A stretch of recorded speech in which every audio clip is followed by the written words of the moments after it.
ॐ गं गणपतये नमः।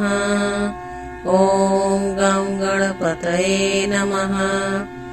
ॐ नमः शिवाय। हर हर महादेव। वक्रतुण्ड महाकाय सूर्यकोटि समप्रभ निर्विघ्नं कुरु मे देव सर्वकार्येषु सर्वदा।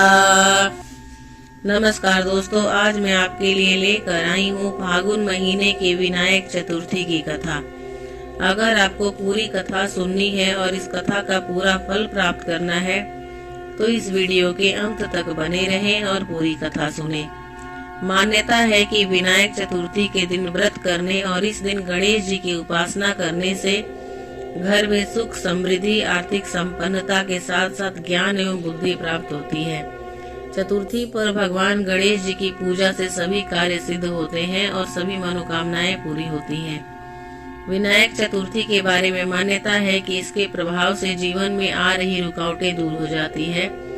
इसके अलावा इस व्रत को विधि पूर्वक करने से मनोकामनाएं पूर्ण होती है। इस दिन गणपति की पूजा करने से सुख, समृद्धि, धन दौलत के साथ ही ज्ञान और बुद्धि की भी प्राप्ति होती है। तो आइए कथा की शुरुआत करते हैं। पौराणिक कथा के अनुसार एक समय जब भगवान शंकर और माता पार्वती नर्मदा नदी के किनारे विराजमान थे तो पार्वती जी ने महादेव जी से चौपड़ खेलने के लिए कहा। शिव जी तैयार हो गए, लेकिन इस खेल में हार जीत का फैसला करने के लिए कोई नहीं था। शिव जी ने आसपास देखा तो कुछ घास के तिनके बिखरे हुए थे। उन्होंने तिनकों को उठाया और उसका एक पुतला बनाकर उसकी प्राण प्रतिष्ठा कर दी। शिव जी ने पुतले से कहा कि बेटा, हम चौपड़ खेल रहे हैं, लेकिन हमारी हार जीत का फैसला करने वाला कोई नहीं है, इसलिए तुम बताओगे कि हम दोनों में कौन जीता और कौन हारा। इसके बाद शिव जी और पार्वती जी चौपड़ खेलने लगे। दोनों ने ये 3 बार खेल खेला और संजोग से पार्वती जी की जीत हुई। खेल समाप्त हुआ तो बालक से हार जीत का फैसला करने को कहा गया।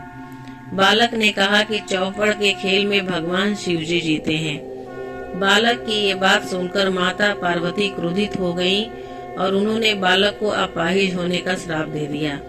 बालक को यह सुनकर दुख हुआ और उसने माता से क्षमा याचना की और कहा कि ये उससे अज्ञातवश हुआ है। माता जी ने कहा कि वो श्राप वापस नहीं ले सकती हैं, लेकिन पश्चाताप करके ये ठीक हो सकता है। माता जी ने कहा कि तुम ऐसा करना, यहाँ गणेश पूजन के लिए नाग कन्याएं आने वाली हैं, तो उनके कहने के अनुसार तुम गणेश जी का व्रत करो। ऐसा करने से तुम मुझे प्राप्त कर लोगे। और ऐसा कहकर माता पार्वती शिव जी के साथ कैलाश चली गईं। वहाँ नाग कन्याएं आई तो बालक ने उनसे श्री गणेश व्रत की विधि पूछी। उसके बाद बालक ने 21 दिनों तक गणेश जी का व्रत किया और बालक की श्रद्धा से भगवान गणेश प्रसन्न हुए।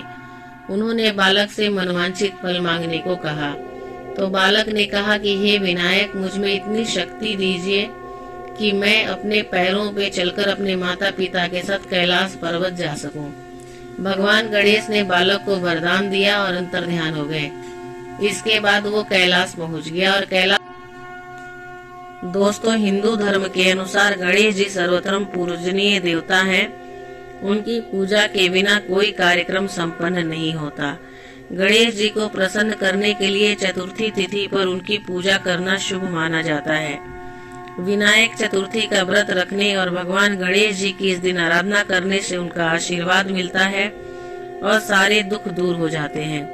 व्रत कथा को पढ़ने वाले की इच्छाएं पूरी होती है और उनके व्रत कथा को पढ़ने और सुनने वाले की इच्छाएं पूरी होती है और उनके जीवन में सुख समृद्धि बनी रहती है। सनातन धर्म में भगवान गणेश जी की सर्वप्रथम पूजा की जाती है। प्रत्येक महीने में फागुन महीने के कृष्ण पक्ष के संकष्टी चतुर्थी के दिन भगवान गणेश की पूजा और व्रत करने का विधान है। मान्यता है कि ऐसा करने से भगवान गणेश जी का आशीर्वाद मिलता है। विनायक चतुर्थी पर श्री गणेश जी की पूजा दिन में 2 बार की जाती है, एक बार दोपहर में और एक बार मध्याह्न में। मान्यता है कि विनायक चतुर्थी के दिन व्रत करने और इस दिन गणेश जी की उपासना करने से घर में सुख, समृद्धि, आर्थिक संपन्नता के साथ साथ बुद्धि और ज्ञान की प्राप्ति होती है। चतुर्थी पर भगवान गणेश जी की पूजा से सभी कार्य सिद्ध होते हैं और मनोकामनाएं पूरी होती है।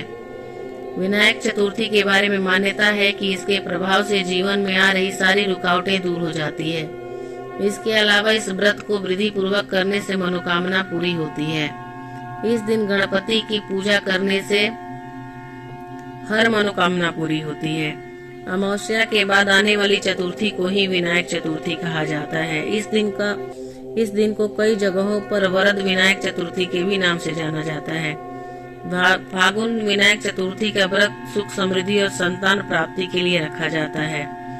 दोस्तों, फागुन विनायक चतुर्थी के दिन पूजा में 5 लाल गुलाब का फूल, 5 हरी दुर्वा की पत्तियां गणपति भगवान को अर्पित करें। घी का दीप लगाकर ओम बुद्धि प्रदाय नमः मंत्र का 108 बार जाप करें।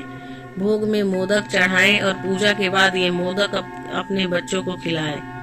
बाकी अन्य जरूरतमंद बच्चों को भी बांटें। मान्यता है कि इस विधि से गणपति की पूजा करने पर बच्चे की स्मरण शक्ति तेज होती है, वह करियर में अच्छी सफलता प्राप्त करता है। दोस्तों, पौराणिक मान्यताओं के अनुसार गणेश जी चतुर्थी के दिन चंद्रमा को देखने से व्यक्ति पर झूठा कलंक लगता है। इससे आपकी छवि धूमिल हो सकती है, आपकी प्रतिष्ठा मान सम्मान को ठेस पहुंच सकता है। भगवान श्री कृष्ण ने चौथ का चांद देखा था तो उन पर चोरी का झूठा कलंक लगा था। तो दोस्तों, फागुन महीने का महत्व, इसकी जानकारी और कथा आपको कैसी लगी मुझे कमेंट करके जरूर बताइएगा। अगर आपको मेरी दी हुई जानकारी और कथा अच्छी लगी हो और अगर आप मेरे चैनल पे नए हैं और अभी तक सब्सक्राइब नहीं किया है तो मेरे चैनल को जरूर सब्सक्राइब कीजिएगा, ताकि मैं जब भी कोई वीडियो डालूं आपके पास नोटिफिकेशन जाए, आप मेरे कहानी को पढ़ पाएं, सुन पाएं और देख पाएं।